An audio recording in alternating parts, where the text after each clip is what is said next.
siang, Pak. Apa benar di sini rumah kediaman Bapak Ari Wijayanto? Iya, betul, Pak. Ada apa ya, Pak? Begini, Bapak Ari telah terlibat kasus pemerkosaan, yaitu pemerkosaan istri dari Bapak Doni. Ini surat penangkapannya. Silakan.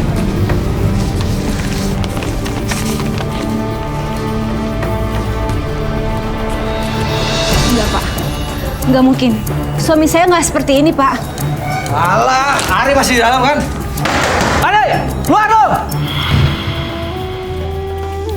Apakah akan aku beritakan kepadamu kepada siapa syaiton-syaiton itu turun? Mereka turun kepada tiap-tiap pendusta lagi yang banyak dosa. Mereka menghadapkan pendengaran kepada syaiton itu dan kebanyakan mereka adalah orang-orang pendusta.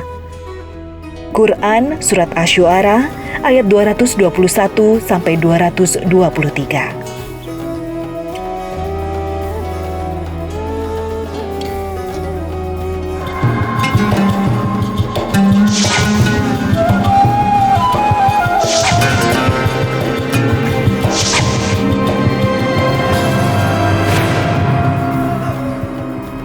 Assalamualaikum warahmatullahi wabarakatuh. Selamat pagi pemirsa Tawakal yang dirahmati Allah Subhanahu wa Ta'ala. Senang sekali saya Farid Hasan kembali menjumpai Anda. Dan pemirsa di studio alhamdulillah sudah bersama kami Bapak Ustadz Muhammad Ziyad. Assalamualaikum Pak Ustadz. Waalaikumsalam warahmatullahi wabarakatuh. Ya. Selain Bapak Ustadz Muhammad Ziyad juga sudah hadir bersama kami seorang narasumber bernama Ibu Nisa. Assalamualaikum Bu Nisa. Waalaikumsalam warahmatullahi wabarakatuh, Mas. Pak Ustadz dan Bu Nisa, tadi di awal juga pemirsa di rumah kita sudah lihat bersama itu adalah cuplikan dari kejadian yang pernah menimpa masa lalunya Ibu Nisa. Nah di situ kita lihat kalau itu adalah suaminya Ibu Nisa sedang melakukan poligami, ya betul ya? Betul. Boleh tahu alasannya kenapa dia berpoligami? Jadi begini, terima kasih sebelumnya Mas Pak Ustadz, terima kasih. Jadi begini, suami saya itu kan paranormal. Terus dia menikah lagi. Saya tanya, kata dia untuk tuntutan ilmu dia. Tuntutan ilmu? Iya, tapi saya nggak bisa terima gitu aja. Ibu Nisa udah tanya ke wanita itu sebelumnya? Belum, saya nggak kenal sebelumnya. Belum kenal sebelumnya? Belum kenal sebelumnya. Oke, Pak Ustadz, ini alasan berpoligami adalah untuk meningkatkan keilmuannya dia nih soal paranormal ini sendiri. Gimana nih Pak Ustadz tanggapannya? Terima kasih Mas Farid, para pemirsa yang dirahmati Allah Subhanahu wa Ta'ala. Tadi dari cuplikan tadi diperlihatkan bagaimana orang melakukan poligami dengan alasan untuk meningkatkan ilmunya, tuntutan. Ini saya kira alasan yang di luar tuntunan agama. Kalau dalam beberapa tuntunan agama kan ada orang menyatakan kenapa melakukan poligami, alasannya oh ini bagian dari sunnah Rasul. Alasan lain, oh bukan, ini bagian dari kehidupan mubah untuk menyempurnakan, mendekatkan, menolong, dan macam-macamnya. Mas Farid, kalau kita buka di beberapa literatur, misalkan literatur yang ditulis oleh Dr. Syekh Shalih Fauzan maupun di bukunya Syekh Ibnu Taimiyah itu menjelaskan konteks, tadi kan Ibu bicara tentang paranormal. Jadi ada istilah agama itu ada, pertama ada istilah al-kahin, dukun. Yang kedua ada istilah al-araf, araf panjang, dia itu seorang peramal. Tadi kan masuk peramal kan paranormal tadi. Ada yang ketiga itu adalah ada istilah ramal, itu tukang tenun. Yang keempat ada istilah alin nujum, tukang nujum, dan yang kelima adalah sihir yang dalam banyak permainan itu. Yang kelima-limanya ini di dalam tuntunan agama tidak dibenarkan. Apalagi kalau tadi kaitannya orang untuk untuk meningkatkan ilmu, kekebalan. Saya kira ini bertentangan sekali dengan tuntunan agama. Saya kira kita tidak tahu bagaimana kisah selanjutnya, argumentasi yang mendalam sehingga ini terjadi. Iya. Nah, Ibu Nisa sendiri, Ibu yakin dari mana kalau itu adalah istri dari suami Ibu? Karena suami sendiri yang ngomong sama saya, serta istrinya juga ngenalin kalau saya istri sirinya dia. Nah, itu kejadiannya di mana? Pas di rumah saya. Waktu itu awal tahun 2006, saya mergoki suami sedang berduaan di ruang praktek suami saya. Terus saya tanya sama suami malah ngajak saya ke suatu ruangan. Suami lalu ngomong ke saya, katanya itu tenang aja, katanya.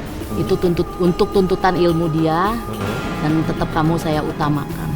Mas, pokoknya usahain ya Mas ya, biar aku bisa ya. Tenang aja, buat kamu sih. Apa yang enggak? Astagfirullahaladzim! Mas! Ngapain kamu berdua sama perempuan ini ya? Bisa. Kamu masuk ke dalam itu, ketok pintu dulu. Jangan asal nyelonong aja. Mas! Apa yang kamu lakukan di sini? Di rumah kita! Aku ini istri kamu, Mas! Kamu itu tetap istri aku yang pertama. Hah? Apa maksud kamu? Mbak! Aku ini istrinya Mas Ali, jadi sengaja senjatanya, oke? Apa? Dan saya kamu melakukan seenaknya aja! Bisa. Dah. Dengar ya. Kamu itu istri aku yang pertama. Jadi kamu lebih aku utamain. Kamu perlu tahu ya. Aku begini atas tuntutan ilmu gaib yang sedang aku jalani. Ya. Sekali lagi. Pahamin ya. Kalau dapat duit, itu buat kamu juga. Ya. Jahat kamu, Mas! Mas, kamu gak apa-apa? Udah, kamu tenang aja. Itu bisa saya selesain. Ibu kenal sama suami ini sudah tahu kalau dia seorang paranormal? Sebelumnya saya tidak tahu. Sebelumnya saya menikah seperti biasa aja. Dia bekerja seperti pada umumnya. Kemudian tahunya setelah yang tahun 2006 itu yang setelah memergoki baru ketahuan? Iya.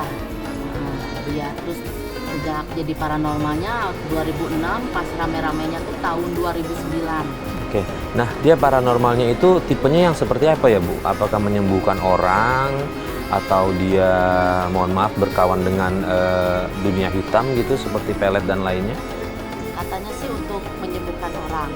Dan kalau pasien yang datang ke suami saya, untuk kalau dia punya istri lebih dari satu, katanya bisa terima. Maksudnya si istri yang pasien itu datang ke suami saya, dia istrinya mungkin lebih dari satu, mungkin minta supaya istri yang tuanya bisa terima. Oke, Pak Ustadz, ini berarti ada, kalau saya sih melihatnya ada peran yang lain dalam tanda kutip untuk bisa membutakan istri yang pertama ya nih Pak Ustadz. Gimana nih Pak Ustadz? Kita belum tahu Mas Farid ya, apakah ada ritual-ritual khusus Bu yang dilakukan oleh suami? Saya kurang tahu Pak Ustadz. Ya.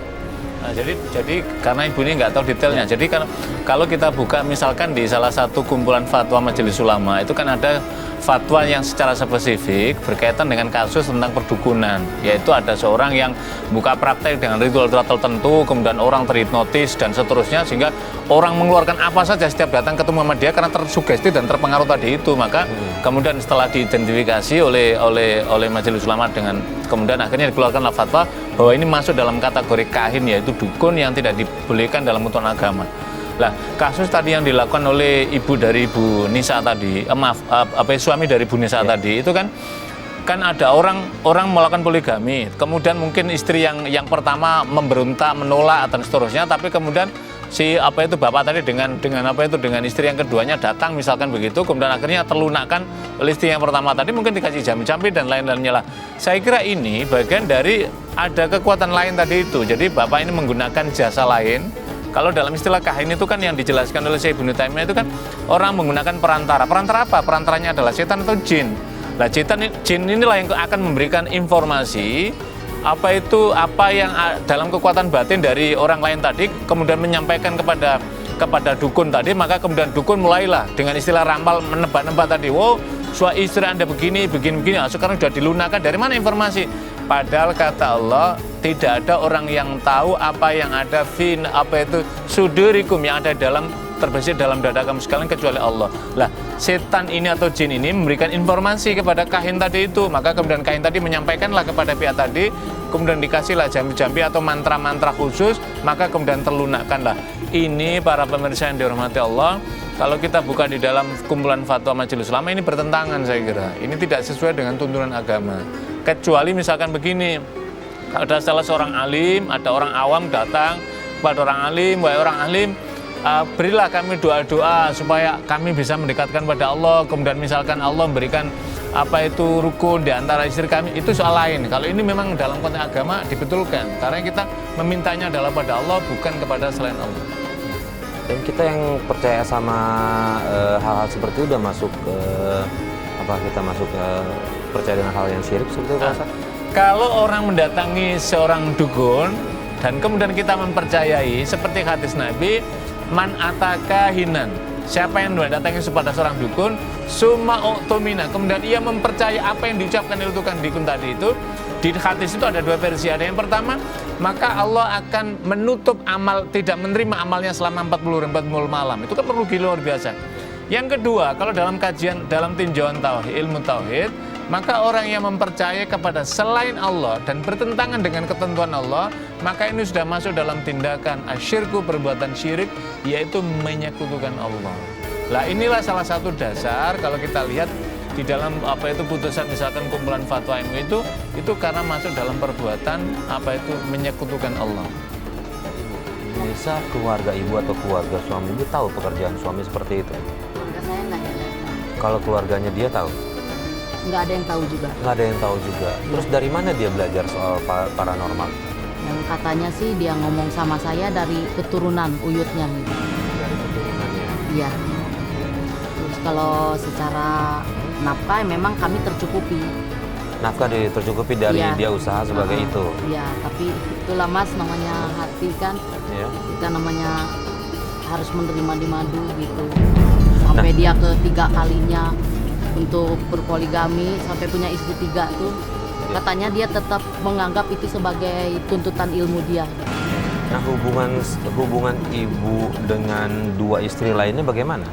Awalnya sih sama yang kedua kami akur, tapi saya perhatiin lama-kelamaan kok kayak menguasai suami saya gitu. Sampai-sampai suami saya aja dilarang untuk ketemu anak-anak saya. Bukan itu aja, yang ketiga juga akhirnya sama, nggak boleh nemuin anak-anak saya. Ini Pak Ustadz, posisi seperti ini boleh nggak untuk Bu Nisa sendiri mengingatkan suaminya? Ya, saya kira kalau dalam konteks ini ya tentu sangat dibolehkan, karena kan suami istri itu tujuannya kan apa? Saling membangun kerjasama, ta'ambul namanya, saling bangun kerjasama, tafahum, saling bangun kesepahaman. Jadi ketika misalkan ada suami yang misalkan menyimpang atau mungkin jauh, maka kemudian istri mengingatkan. Saya kira inilah bagian dari tugas kehidupan berumah tangga. Jadi masing-masing istri mengingatkan suami mengingatkan istri, tetapi tugas imam keluarga itu adalah pada seorang laki-laki, dalam hal ini adalah pada seorang suami.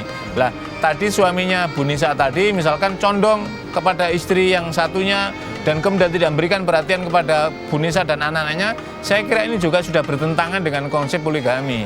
Karena sekarang poligami itu sesungguhnya adalah bagaimana membangun satu al-adlu, rasa keadilan secara lahir, dan berusaha untuk melakukan keadilan secara batin, meskipun itu kata Allah, kata Nabi, tidak ada orang bisa menerapkan keadilan dalam hal batin ini tadi itu, tetapi orang ditunjukkan. Lah kan tadi kan sudah ada, ketika ada condong tadi, itu saya sudah bertentangan dengan maksud dari tujuan poligami itu sendiri. Bagaimana Ustaz jika salah satu istri tidak ngomong mengenai keberatan dia, tapi sebenarnya dalam hatinya dia merasa ketidakadilan yang dia terima gitu? Iya. Jadi gini, kalau kaitannya dengan poligami, kalau kita buka di dalam tafsir dan pendapat para ulama, sekalipun seorang istri misalkan mohon maaf pada orang yang telah melakukan praktek poligami, misalkan saya ikhlas lahirianya, tetapi dalam prakteknya batinnya tetap tidak ada seorang perempuan yang ikhlas 100% suaminya menikah lagi. Yang ada adalah berusaha merelakan. Harus difahami, ikhlas dengan merelakan, berusaha merelakan. Apa contohnya? Jangankan untuk kita, kalau kita buka di dalam praktek kehidupan Nabi SAW, seorang Aisyah Ummul Mukminin radhiyallahu anha itu saja pada suatu kesempatan pernah cemburu kepada Rasulullah SAW. Ya Rasulullah, apakah ini kurang cantik? Sehingga engkau menyebut-nyebut nama Khadijah. Khadijah adalah istri pertama Rasulullah SAW yang sudah meninggal, dan Nabi merasa rindu yang luar biasa pada Khadijah, menyebut. Lah ternyata apa? Aisyah cemburu. Jangankan kita, Aisyah ini yang Allah lindungi saja itu cemburu. Maka kemudian Rasulullah SAW mengatakan, wah Aisyah, engkau memang luar biasa, tetapi ada yang Allah berikan melalui Khadijah yang tidak engkau berikan, yaitu Allah menitipkan keturunan melalui Khadijah, tetapi engkau tidak. Maka kemudian apa yang terjadi? Aisyah menangis dan meminta maaf kepada Nabi SAW karena telah menampakkan kecemburuannya. Jadi apa maknanya ini, para pemirsa sekalian? Jangan dianggap bahwa orang telah praktek poligami itu kemudian seakan-akan semua clear, tidak ada, pasti perasaan perempuan, sebab perempuan itu menghinggapi perasaan dasar itu adalah cemburu, dan cemburu itu dibetulkan oleh agama. Dan justru ketika istri tidak ada cemburu pada suami, itu patut dipertanyakan, berarti cintanya tidak mendalam pada suaminya. Nah itu juga penting sekali. Tetapi bukan berarti kemudian kita menafikan praktek poligami. Poligami ada di dalam konsep agama dalam Al-Quran. Kita tidak bisa mengingkari. Yang ada adalah kita menempatkan pemahaman dan praktek poligami secara benar menurut syariat Islam. Nah, Ibu Nisa, saya dengar katanya Ibu Nisa di penjara ya, sempat di penjara. Suaminya, iya. Suami Ibu Nisa sempat di penjara. Iya. Boleh tahu kenapa? Awalnya dia, yang saya tahu ya, awalnya dia tuh kenal sama perempuan yang katanya janda. Tapi suami saya ngaku sama saya kenal sama perempuan itu. Cuma saya belum ketemu. Awalnya janda, tapi lama-kelamaan ternyata dia punya suami. Cuma dinasnya di luar kota. Mungkin terciumlah hubungan suami saya dengan perempuan itu. Mungkin nggak terima si suaminya. Laporlah dia ke kepolisian, lalu saya dapat surat dari kepolisian datang ke rumah. Dalam dakwaannya tuh saya kaget, kok maaf Pak Ustadz, memperkosa istri orang.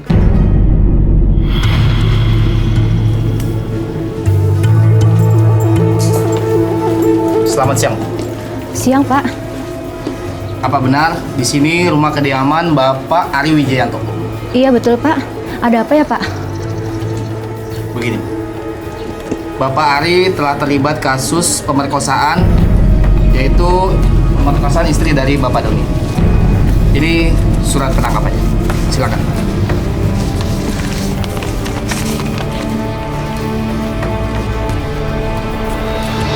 Enggak, Pak. Enggak mungkin. Suami saya nggak seperti ini, Pak. Alah, Ari masih di dalam kan? Ari, keluar dong! Ada apa ini rame-rame? Begini. Apa? Aduh, sabar, Pak Doni. Sabar. Biar saya urus. Dengan Bapak Ari. Ya betul. Bapak Ari bisa ikut saya ke kantor polisi sekarang juga. Masalahnya apaan, Pak? Ini dia orangnya. Tahan, Pak. Apaan sih? Pak Doni, tahan. Ayo, Pak. Ikuti kami ke kantor. Ayo. Pak, salah saya apa, Pak? Nanti dijelaskan di kantor semua. Pak, jangan bawa suami saya, Pak. Lu udah perkosa istri gue. Ngaku lu. Lu jangan asal ngomong. Aku yang punya buktinya. Mana buktinya? Sabar. Pak Doni, sabar. Sudah. Ayo, kamu ikut kami. Ayo. Saya nggak salah, Pak. Udah, ikut kami ke kantor. Enggak, Pak. Ayo. Mas! Pak, ayo. Mas! Saya nggak salah, Pak. Ayo. Nggak salah ini, Pak. Ayo. Mas! Yang saya ingin tanya ke Pak Ustadz adalah dia membuka hubungan, menjalin hubungan dengan wanita yang sudah bersuami nih Pak Ustadz. Ini bagaimana hukumnya ini Pak? Ya tentu kalau kita buka di dalam Quran maupun dalam hadis Nabi dan dalam fikih-fikih, maka ini adalah perbuatan yang diharamkan oleh Allah. Jangankan kepada orang yang sudah bersuami, kepada wanita lain yang bukan kepada mahram saja memang tidak dibetulkan gitu loh, Apalagi tadi suami dari Bu Nisa tadi itu kemudian kepada istri orang lain dan sudah melakukan hal perbuatan yang melampaui, maka ini masuk dalam perbuatan zina. Dan zina yang semacam ini namanya zina muhsan. Apa itu zina muhsan? Yaitu pelaku salah satu dari orang yang melakukan perbuatan zina ini sudah menikah. Maka deranya, rajamnya itu lebih berat kepada orang yang sudah menikah tadi dibandingkan dengan orang yang belum menikah gitu. Apa maknanya? Maknanya adalah Al-Quran memberikan bimbingan ketika orang sudah menikah, maka tundukkanlah pandangan, itu maksudnya adalah tundukkanlah syahwat, jangan dilampiaskan, karena ini melanggar ketentuan syariat agama Allah. Bisa. Kemudian istri-istri yang lain bagaimana mengetahui suaminya di penjara? Yang saya tahu kan awalnya saya tuh yang mengurus karena dijemputnya di rumah saya. Istri kedua lama-kelamaan istri kedua sama ketiga malah menggugat cerai suami saya pas dalam penjara. Jadi saya yang sibuk urus sendiri suami saya gitu sampai berapa bulan ke depan tahu-tahu banyak orang datang ke rumah katanya suami saya banyak utang. Akhirnya saya udah konsultasi sama suami di dalam penjara, akhirnya saya memutuskan menjual rumah saya tuh untuk melunasi hutang-hutang suami saya. Ini luar biasa Pak Ustadz apa yang dilakukan oleh Ibu Nisa ini menanggung semua beban yang dilakukan oleh suaminya. Jadi kalau kita lihat inilah salah satu pelajaran berharga untuk kita semua para laki-laki, para suami. kadangkala rumput tetangga lebih hijau dari rumput di rumah. Apa maknanya pelajaran? Kadang-kadang orang mudah tertarik, tapi ketika ketertarikan tadi, seperti pengalaman tadi, akhirnya apa? Ketika menghadapi kasus, ujung-ujungnya istri tua atau istri yang pertama lah yang menjadi penyangga utama, menjadi pembela utama. Ini menjadi pelajaran berharga kepada kita, pentingnya tentang kesetiaan cinta kepada pasangan masing-masing. Yang kedua adalah pelajaran berharga, bahwa ketika seorang suami mengumbar hawa nafsunya dan melampaui batas, maka apa yang terjadi pada saatnya Allah akan membukakan titik keburukan dia. Ketika di awal Allah sudah menyimpan aibnya, tetapi dia diumbar lagi, maka Allah bukakan apa yang terjadi. Yang terjadi kemudian akan berurusan dengan masalah hukum dan akhirnya akan masuk penjara. Ini adalah saya kira pelajaran berharga untuk kita semua. Nah, Ibu Nisa, selama suami di penjara untuk kebutuhan sehari-hari dari mana? Saya berjualan apa aja, pokoknya yang penting halal. Kebutuhan sehari-hari anak-anak saya tercukupi.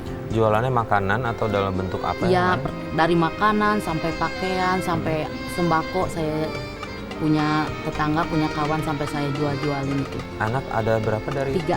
3. Jadi dari semua jualan itu untuk menghidupi 3 orang anak. Iya, untuk kebutuhan sekolahnya sehari-hari. Luar biasa.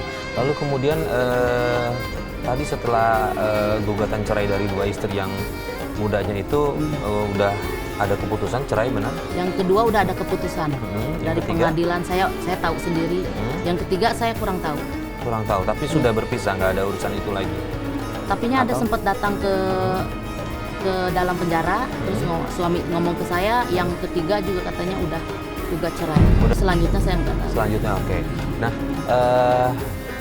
saya dengar juga udah sempat menjalani di penjara, kemudian keluar ya. Boleh tahu berapa lama dia di penjara? 12 bulan. 12 bulan, setahun berarti ya? Enggak, katanya 12 bulan, kan ada yang setahun, ada yang 12 bulan. Oh, gitu. Jadi yang dapat 12 bulan. Dapatnya 12 bulan, dipotong masa tahanan? Enggak. Nah, setelah pulang dia kemana? Tinggal di mana? Waktu itu setelah saya udah jual rumah tuh kan, waktu itu udah jual rumah, saya ada sisa uang jual rumah, saya beli rumah kecil. Jadi mau saya pas keluar dari penjara tuh pulangnya ke rumah. Tapi dia malah ngajak istri ketiganya ke rumah saya. Lebih parahnya lagi, Mas. Suami saya. Istighfar dulu, Ibu. Kalau nggak kuat diceritakan nggak apa-apa, kita harus dapat poinnya. Tapi kalau Ibu masih mau bercerita juga tidak apa-apa, mudah-mudahan ini juga bisa jadi pelajaran buat kita semua. Suami saya malah ngajak istri ketiganya ke rumah. Dan dengan kejamnya suami saya mengusir saya sama anak-anak. Ayo keluar! Mas! Udah, Kamu tega kamu, Mas! Kamu tega! Udah, kamu cari kontrakan lain aja. Tempat ini mau jadi tempat praktek. Nih, bos kalian tas lu. Pergi semua kalian deh. Diam kamu! Kamu perempuan gak punya hati! Tega kamu ya! Jangan asal ngomong ya. Saya ini juga istrinya Mas Ari. Saya sebagai istri nurut sama suami. Kamu sebagai istri pertama nurut juga dong sama suami. Astagfirullahaladzim, Mas! Kamu pikir dong, ini anak kamu, Mas! Papa! Kenapa Papa ngusir kita? Tenang sayang. Sementara ini kamu sama adik-adik kamu tinggal di tempat lain dulu. Sewaktu-waktu pasti Papa akan tengok kalian. Kamu jahat! Udah deh, kalian nggak perlu banyak drama. Mendingan kalian duluan pergi dari sini. Mas, udah deh, ayo kita masuk aja.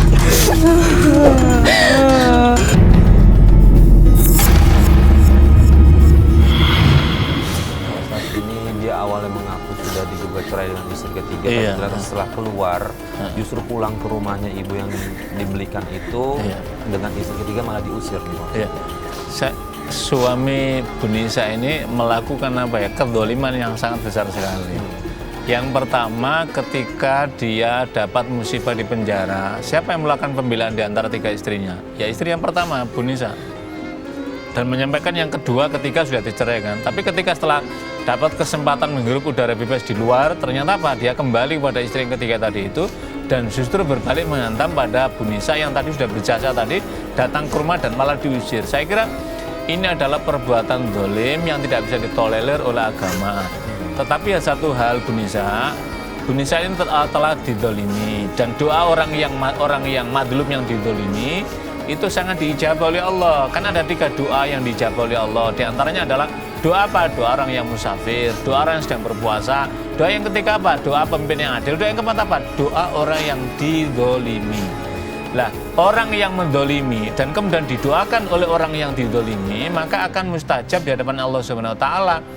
Mungkin pada saat mengusir ibu tadi dan kemudian beberapa hari atau bertahun, mungkin dia merasa berjaya, ada kebanggaan, tetapi pada saatnya Allah tidak akan merelakan orang yang didolimi ini. Maka Allah akan turun dengan pertolongannya, akan membela, dan pada saatnya tadi misalkan suami ibu mungkin akan mendapatkan musibah yang lebih berat lagi. Karena apa? Atas perbuatannya. Ini namanya imbalan. Imbalan punishment dari apa yang dilakukan karena dia telah melakukan kedoliman pada istrinya dan juga pada anaknya dengan melakukan yang kasar tadi, yang melampaui batas tadi itu. Karena itulah yang dalam hal ini yang diperlukan adalah apa? Memantapkan kekuatan iman, mendekatkan diri pada apa itu dari Bu Nisa kepada Allah Subhanahu wa Ta'ala. Mudah-mudahan Allah memberikan pertolongan pada Bu Nisa. Bu Nisa, ada perlakuan dari suami yang lain yang kira-kira Bu Nisa masih terus terbayang dan sakit hati? Masih sebetulnya. Boleh tahu Cuma apa? dia kadang-kadang nggak pernah, cuma lebih ke hati. Iya. Dia pernah apa melukai hati Bu Nisa seperti apa lagi? Pokoknya yang menurut saya semuanya udah bikin saya hancur karena udah ngusir anak-anak saya yang jelas. Ngomong itu, ada omongan apa nggak yang bikin ibu sakit hati gitu? Iya, Sampai nggak nyangka terus gitu? Waktu bawa istrinya, saya masih di depan rumah waktu itu. Dia sempat ngomong mau kasih uang saya 1 juta untuk bikin saya ajukan ke pengadilan untuk menceraikan dia di depan istri ketiga. Cuma itu sampai sekarang saya masih ingat depan anak-anak saya. Saya dengar juga katanya suami pernah bilang kalau ibu sudah meninggal ya untuk bisa menikahi istri yang lain. Iya. Itu kejadian yang istri kedua atau yang ketiga dia ngomongnya gitu? Entah yang keberapa, pokoknya sesudah yang ketiga. Waktu itu saya tuh sore kalau nggak salah, sore-sore sekitar pukul 4 sore. Tetangga yang rumah saya sebelumnya dulu, yang sebelum saya jual, yang udah saya jual dulu, kan saya pindah ke kontrakan, udah diusir suami. Saya pindah kontrakan, lalu datang ibu-ibu kawan-kawan pengajian saya. Datang katanya dengar kabar kalau saya meninggal tuh di Bogor, di rumah orang tua saya. Waktu itu suami saya ditanya lagi bawa perempuan sama tetangga saya dulu. Ini kalau sudah satu hal yang kelewatan biar bisa menikahi wanita lain, dia bilang kalau istrinya sudah meninggal. Iya. Ini apa ya? Ini kan keterlaluan sekali ya. Tadi sudah melakukan kedoliman yang luar biasa kepada Bu Nisa, tetapi setelah itu kemudian memberikan kabar Bu Nisa meninggal dengan alasan untuk bisa menikah. Kita mentausiahkan pada diri kita semuanya, perempuan yang ditipu oleh suami model suaminya Bu Nisa tadi jangan percaya. Si istrinya saja ditipu, apalagi Anda yang ketika tertarik tadi itu. Yang kedua, orang yang semacam ini tidak akan diberkahi oleh Allah. Pertama, karena dia memusuhi hambanya Allah. Yang kedua, memusuhi Allah Subhanahu wa Ta'ala. Yang ketiga, melawan ketentuan Allah, maka hukum Allah akan berlaku pada orang semacam ini. Lah, ketika orang yang semacam ini, orang lain hidup bersama orang yang semacam ini, juga Allah akan cabut keberkahannya, dia tidak akan mendapatkan apa-apa gitu loh. Jadi karena itulah kita semua penting untuk berhati-hati yang semacam ini. Yang berikutnya apa? Sekali lagi, ketika kita melakukan kedoliman pada orang lain, apalagi berlipat-lipat, yakinlah Allah tidak tidur. Artinya Allah akan menurunkan balasannya kepada kita ketika kita masih berbangga dengan semacam ini. Kalau tadi yang disampaikan tadi kan apa ya? Dia melampiaskan syahwatnya di jalan yang tidak dibenarkan oleh Allah. Kalau syahwat dilampiaskan di jalan yang benar apa? Ya dengan cara pernikahan. Lah pernikahan kalau misalkan poligami apa? Ya harus izin tadi itu, kemudian ada kerelaan di antara masing-masing supaya apa? Jalan inilah yang akan mendatangkan keberkahan Allah SWT. Nah, ibu setelah diusir kemudian tinggal di mana sama anak-anak? Saya di kontrakan. Di kontrakan. Iya. Nah, setelah diusir itu ibu tapi masih kontak-kontakan dengan suami? Sesekali. Cuma itu juga lewat anak-anak saya. Ya. Udah nggak pernah pulang. Terus bagaimana sekarang hubungan ibu sama suami ibu ini? Jadi maaf, suami saya itu sebetulnya udah meninggal. Innalillahi.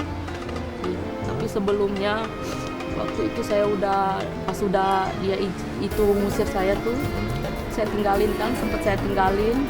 Terus udah gitu saya dengar kabar, saya pulang ke rumah orang tua saya dengar kabar katanya suami saya tuh udah jadi gelandangan. Udah beberapa hari di pinggiran jalan tuh udah dalam keadaan sakitnya tuh udah nggak terurus. Istri-istrinya pada kemana? Saya nggak tahu. Meninggalnya karena apa, boleh tahu? Waktu itu kan sempat saya sama anak-anak saya urus ya. Cuma 2 hari saya bawa ke rumah, waktu itu saya sempat bawa ke rumah sakit. Dan dokter aja udah angkat tangan semua. Jadi udah mohon maaf pokoknya aneh gitu. Udah pada bengkak semua, matanya aja udah nyaris mau keluar. Nah, jadi intinya ibu ke tawakal karena suami sudah meninggal. Ada apa yang masih mengganjal di dalam diri ibu nih? Jika ibu harus bercerita dengan kami. Ini maaf Pak Ustadz, saya mau tanya ya sebelumnya. Apa bisa nggak diampuni dosa-dosa suami saya gitu? Ya, kalau terkait apakah diampuni apa tidak itu otoritas penuh Allah Subhanahu wa taala, hak prerogatif Allah Subhanahu wa taala. Tetapi kan Allah memberikan informasi melalui Al-Qur'an. Hamba-hamba seperti apa yang diampuni oleh Allah? Yang pertama, ketika seorang hamba melakukan perbuatan dosa dan di kemudian hari ada kesadaran diri yang tinggi, kemudian ia mengangkat tangannya beristighfar dan bertaubat kepada Allah dengan taubatan nasuha, taubat yang bersungguh-sungguh tidak akan mengulangi lagi, maka Allah akan menurunkan rahmatnya. Dengan cara apa? Allah akan mengampuninya. Syaratnya apa? Ia bertaubat kepada Allah. Tapi bagaimana Pak ketika orang ini melakukan perbuatan dosa dan sampai akhiratnya ia tidak pernah bertaubat kepada Allah? Tentu Allah tidak akan berikan pengampunan, kan begitu. Syaratnya adalah pernah bertaubat. Lah kita tidak tahu itu, mohon maaf apa itu almarhum, apa itu bapak tadi pernah bertobat apa tidak. Ya tentu kita berdoa mudah-mudahan beliau sempat bertobat pada Allah supaya Allah memberikan ampunan kepada dia. Yang kedua, apa yang dilakukan? Yang dilakukan adalah orang yang masih hidup mendoakan mudah-mudahan Allah memberikan kesempatan mengampuninya. Makanya kan ada doa Allahumma firlahu warhamhu, ya Allah ampunilah dia, ya Allah ampunilah, rahmatilah dia. Itu adalah dalam rangka untuk memberikan pengampunan. Lah kewajiban orang yang masih hidup adalah mendoakan saudaranya yang sama beriman yang melakukan dosa. Yang ketiga apa? Masih ada investasi yang dilakukan beliau dalam melalui anak-anaknya tadi itu. Lah saya kira melalui dari ini ibu harus berbesar hati memaafkan dia. Mungkin ibu masih punya rasa dendam, saya tidak bisa memungkiri itu dari ibu bagaimanapun rasa tersakiti, tapi kita sesama muslim cobalah kita merelakan diri, mengikhlaskan diri. Mudah-mudahan ketika kita mengikhlaskan, Allah juga mengikhlaskan untuk berikan rahmatnya. Yang kedua harus kita ingat, setiap kita menanam kebaikan, yakinlah bahwa Allah akan menurunkan kebaikan untuk kita. Yang ketiga pelajaran untuk kita semua para pemirsa, tadi Allah telah memberikan punishment-nya sendiri. Jadi ketika orang melakukan keburukan, Allah cepat apa lambat Allah akan memberikan balasan kepada kita. Makanya kata Al-Quran, kalau Anda melakukan kebaikan, sesungguhnya Anda telah berbaik pada diri Anda. Ketika Anda melakukan keburukan, sesungguhnya Anda telah berbuat buruk kepada diri Anda kita sendiri. Mudah-mudahan para pemirsa yang dihormati Allah mendapatkan pelajaran ibrah yang berharga dari kisah kehidupan Bu Nisa. Saya kira itu, Mas Farid. Baik, terima kasih Pak Ustadz. Sama-sama. Dan buat Ibu Nisa, coba diikhlaskan, coba bantu ke anak-anak, minta tolong sama anak-anak untuk tidak berhenti mendoakan ayahnya. Mudah-mudahan ayahnya amal ibadahnya setidaknya bisa diterima sama Allah Subhanahu wa taala. Ibu Nisa juga jangan berhenti berdoa ya. Terima kasih sudah bersama kami. Terima kasih. Sama-sama Mas.